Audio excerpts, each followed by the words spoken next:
angels today. Looking for the angels of my better nature. They haven't been present. They were missing in action. There are though. There are angels among us. We can see them and feel them in many different ways. We had a guy once that came to the church and gave his presentation, and he said it doesn't take too much of a stretch to think about angels as just being divine ideas. Actually, inspiration. In the spirit, right? So some angels, maybe people, or it could be even a memory. It is a divine thought. A memory could be an angel, or perhaps, and sometimes we like to think about this, the essence of someone who's passed, and that from time to time we feel their presence. Think about these as loving powers, which are seeking to help us, right? Not necessarily. It's okay if you want to think about them as being like looking like people in white robes and with wings. If that helps, if you like that, go ahead. But really, they're seeking to help, and they are seeking to inspire. They want to be a divine idea that will then express through us. There's Sheldrake suggests this when he says the sun is one great angel, and so are the other heavenly bodies. Angels are divine powers coming to us in some form which is designed to guide and assist us in some way. If we turn our attention to them, we become aware that there is a constant stream of angels passing in front of us. This is the goal, right? This is what the affirmation that we say at the beginning is, to see that everyone and everything that passes before us has that divine in it. So I'm going to read the poem. No, I'm going to wait next week. It's from March. So I was thinking about this today would like to be, I aspire to be more angelic. This is not easy for me because I tend to be, demanding and sometimes short-tempered. And so I was thinking about this morning about images changing. That's why I put out that message about what is the image that we hold of ourselves in our mind. So I say, yes, I would like it to be that this image, that I could hold this image of a loving, caring presence, but from time to time, because of the nature of the ego, that gets confused.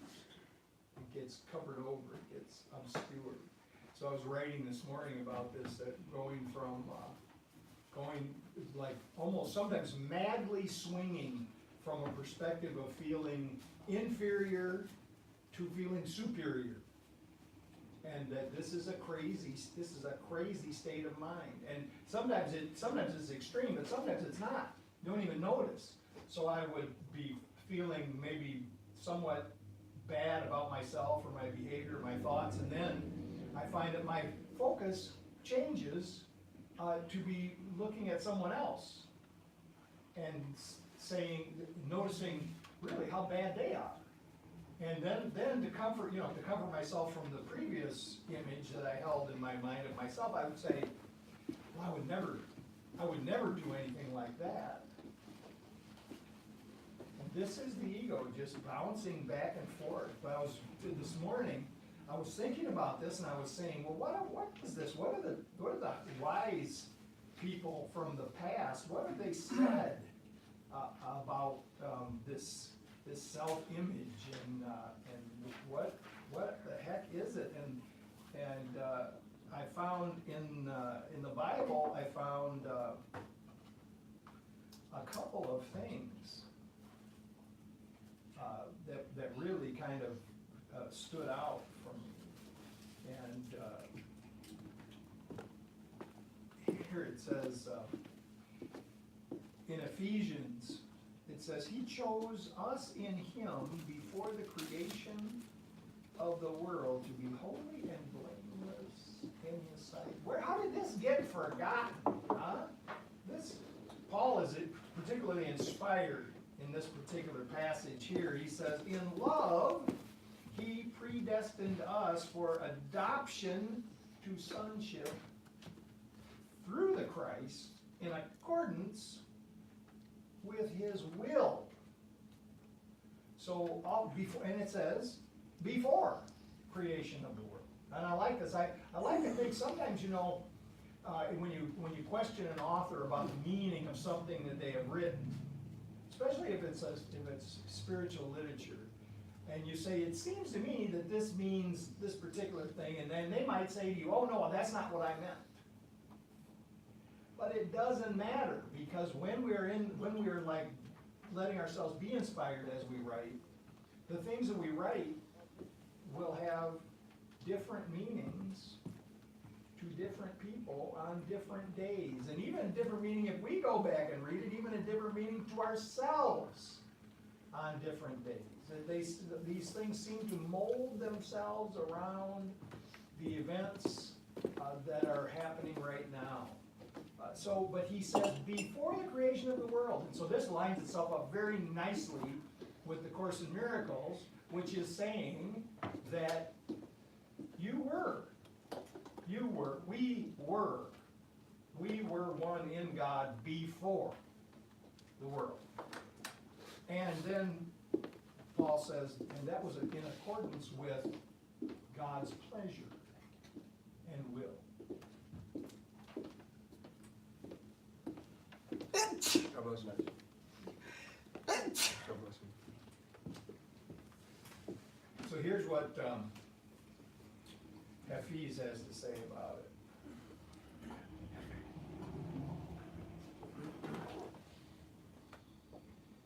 It says, you get in life what you have the courage to ask for. This is part of this whole idea. What is it?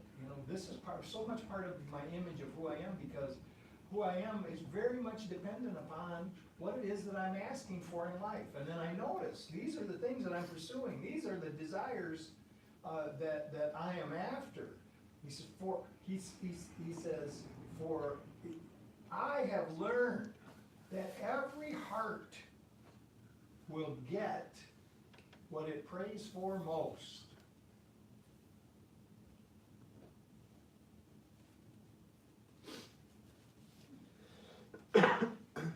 So the Course was telling us, I was reading in the text yesterday, and it said, you're already getting what you want. So if you're trying to fool yourself into thinking that you're not getting what you want, you just need to go back and examine your thoughts and just see. Because for some reason, if we're in a bad situation and we're complaining about, we don't like the various circumstances and events that are happening, a lot of times we may find that we would actually rather have something to complain about than to be happy.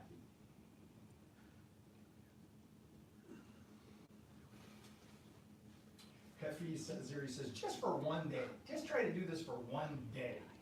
Talk about that which disturbs no one.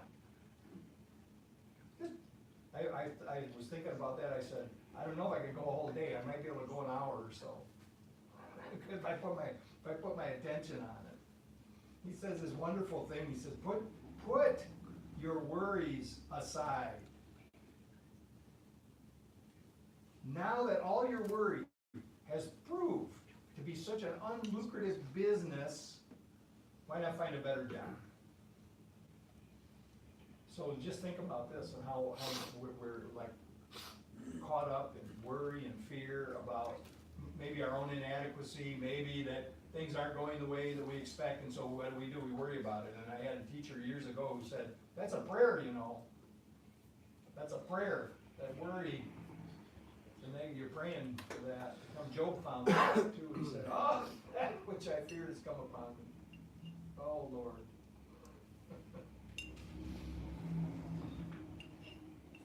Fear is the cheapest room in the house, he says. The cheapest room in the house. I would like to see you living in better conditions. So how do we change this? How do we change this image and get out of the fearful and into the loving? He says, remember for just 1 minute of the day, it would be best to try looking upon yourself more as God does. For she knows your true nature.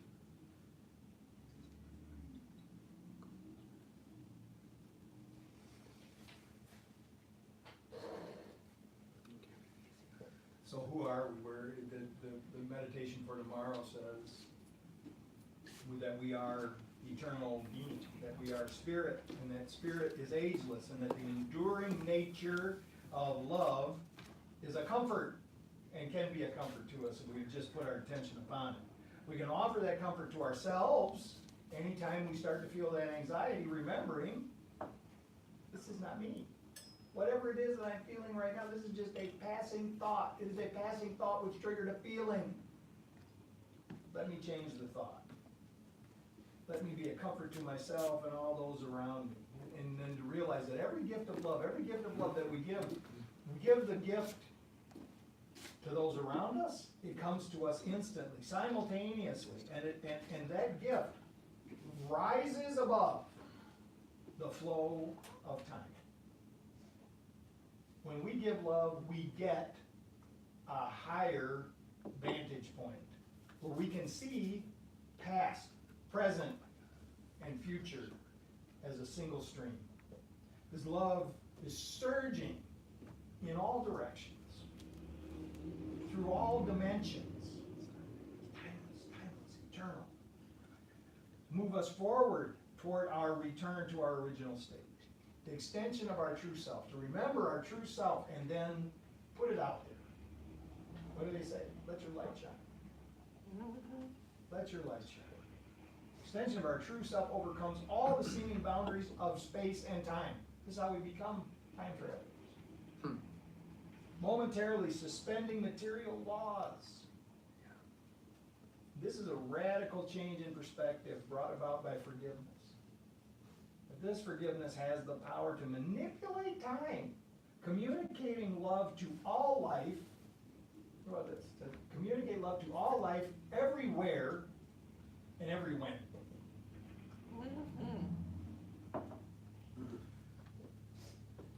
Eventually, what I mean by that is when we don't have any need or time, direct communications from God will replace all other methods.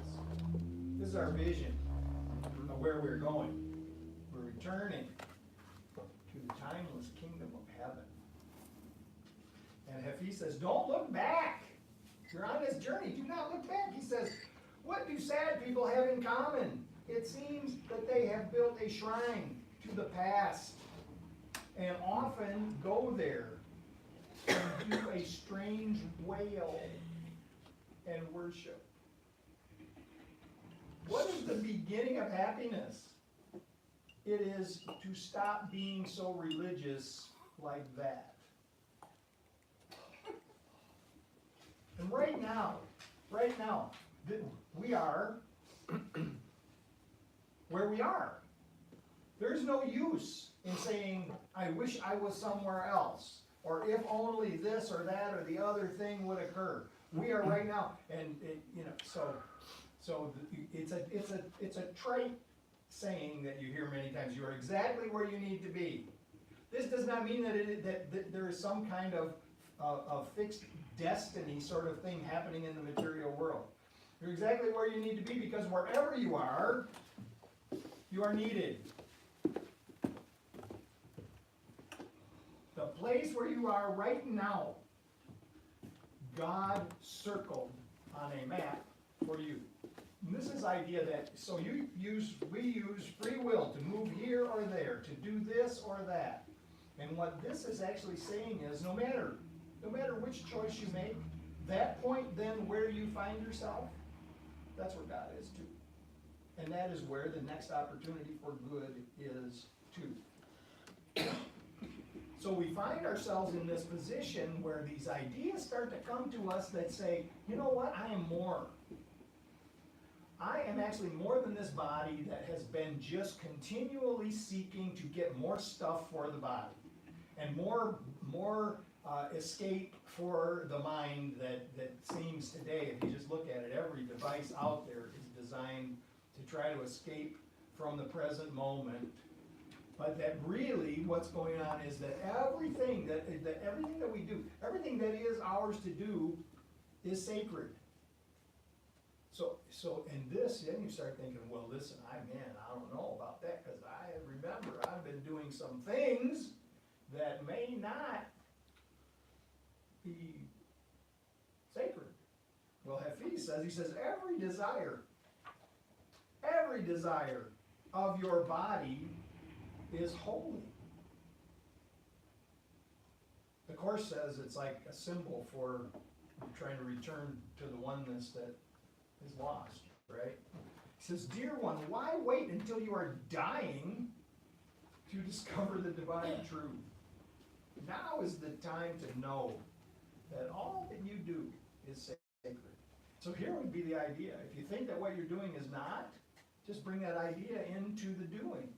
Bring the idea of, how do I make this sacred? How do I make this, whatever it is that I'm involved in right now, how do I make this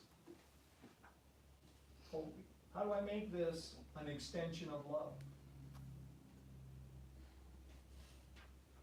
One thing you might do is remember there's another person on the other end of that thing.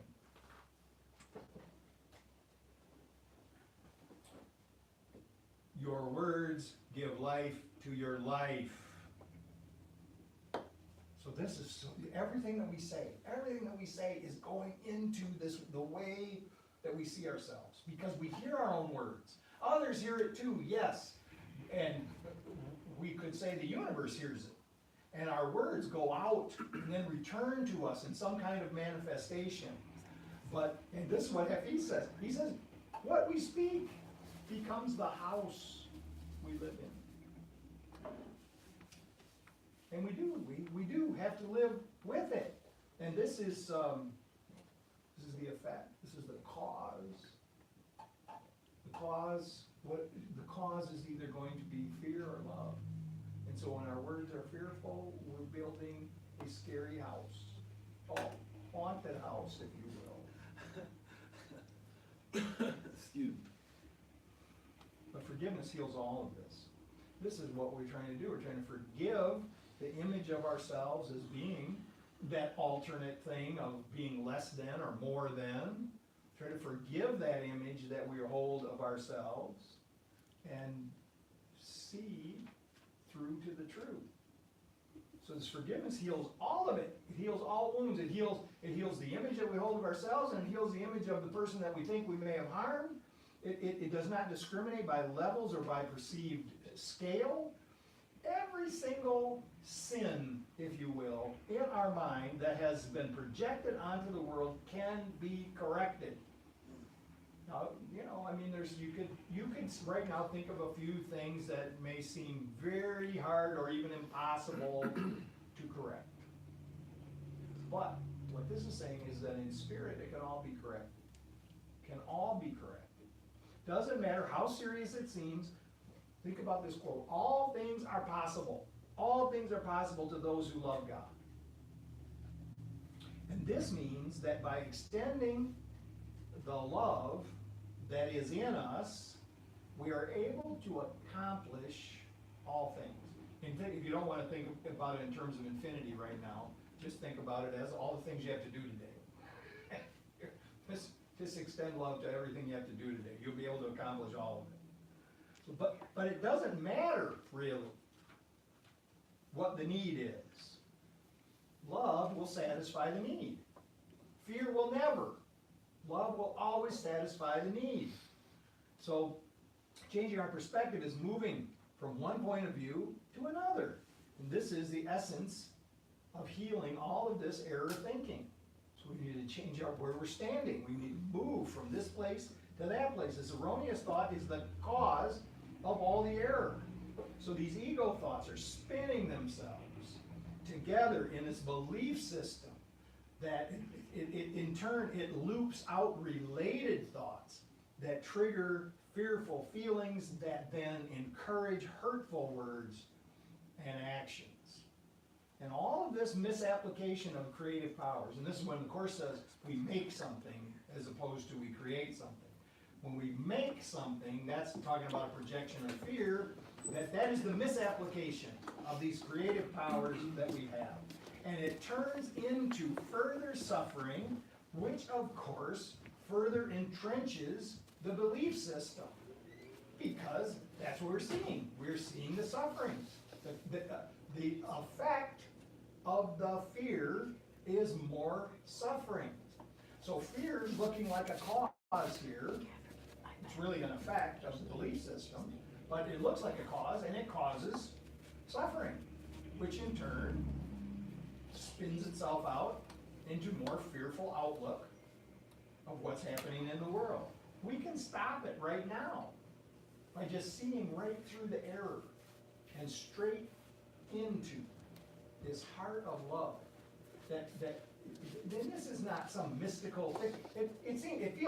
Might feel like it, but I am talking about straight through to our. You can even use the body's heart as an image of this. I'm talking about something bigger than that, but still straight through to our own heart. What the real desires of our heart are. And this changes. It changes what we do. It changes how we deal with the mistakes of the past. It changes how we deal with the perceived mistakes that other people have done. We see straight through to the heart of it. Reverend? Oh, I want to be in harmony. I want to be in harmony. Reverend, great. And he says, be patient. That's what FE says now. You want to be in harmony? Be patient. If, like the prophet Noah, you have the patience in distress of the flood, calamity turns aside and the desires of 1,000 years comes forth. In time of trouble, avert not thy face from hope, for the soft marrow abideth next to the heart. Oh, that's almost uncomfortable to think about that. Start seeing everything as God. It's the 1300s. I did not read this before we wrote the affirmation. Start seeing everything as God. Start seeing everything as God.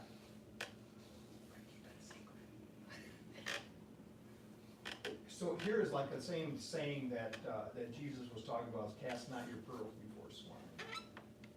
So, and this is why when we were talking, Priscilla, yesterday about, or the day before, about the Course, is when we go and tell people that we are students of the Course in Miracles, they just think that we're nuts. And we might be, but it doesn't help. If we're trying to help someone, just say the principle or act the principle. Just give it to them. Don't say, the Course says. Say that, this is what I heard one time. See if that helps. Everyone is God speaking. Why not be polite and listen to him? So now this is just another thing that we hear in so many different spiritual paths, is the idea that if we get quiet and relax ourselves, we can hear the divine expressing through everyone and everything. Even someone who is just ranting, which maybe, stick around, I might do that a little bit later. But someone just on his terrible tear, hollering, screaming, carrying on, maybe cursing, makes it more fun that way. If we get quiet, we see through and know immediately this is fear showing itself as this anger. This is fear showing itself as this anger. But to see further, instead of just saying, well, you know, that's why we're going to excuse the behavior because he's just afraid. So it's kind of just to go past that and see through the fear to the love underneath and know that the person who is now carrying on like a goofball could be healed. And not only him, we can be healed from judging him as a goofball. This is this process. Say yes to life. I rarely let the word no escape from my mouth because it is so plain to my soul that God is shouting yes, yes, yes to every luminous movement in existence. This is you. I want you to get this image in your mind. You are a luminous movement. You are light itself